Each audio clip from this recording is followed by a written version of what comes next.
Saya musafir ke Melaka hari Selasa tengah hari. Sampai di Melaka pada 10 malam. Saya mustautin Melaka selama 3 hari. Selasa, Rabu dan Khamis.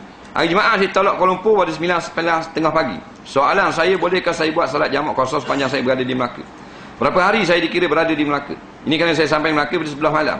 Adakah gugur salat jemaah saya? Sebelum mulakan salat jemaah, imam pesan rapatkan sah dan betulkan sah. Soalan saya, setara mana rapat sah tersebut? Yang ketiga, apakah makna ustaz musyrik? Mursyid. Musyrik pada. Mursyid. Apakah ada zakat pekerjaan? Ini kerana orang mengatakan ada zakat pekerjaan. Baik. Dia pergi di Melaka 3 hari. Selasa, Rabu dan Khamis dia duduk di Melaka. Selasa, Rabu dan Khamis. Dia pergi tu, dia sampai pada waktu malam dia hari Selasa. Jadi dia pergi pada hari Selasa sampai pada waktu malam. Dia tolak pada 11 pagi. Tengah hari. Jadi hari Selasa sampai hari Rabu lah. Malam tu Rabu dah. Hari Selasa tolak tengah hari nak pergi Melaka.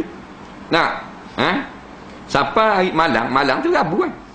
Jadi dia duduk ini Rabu dan Khamis 2 hari. Selasa tak kira. Faham tak? Selasa tak kira. 2 hari saja. Jawabnya, kalau kita duduk 3 hari di sana pun boleh jamak kosong juga sepanjang masa.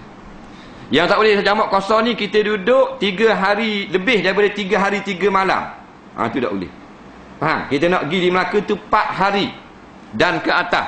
4 hari, 5 hari, seminggu, sebulan, setahun. Tak? Jadi bila kita sampai di mukim tempat kita nak pergi di Melaka tu, hilang nama musafir, dapat nama mukim, haram jamak kosong bermula daripada sampai. Kerana kita niat pada perjalanan awal nak pergi singgah 4 hari dan ke atas. Tapi kalau kita nak singgah 3 hari ataupun kurang, sampai di sana tetap bernama musafir. Musafir apa berarti lah ni? Musafir singgah dia panggil. Tak hilang nama mukim. Nak dapat, dah dapat nama mukim. Nak nama mukim, maknanya orang itu mesti menetap atau singgah pada satu tempat sekurang-kurangnya 4 hari. Faham deh?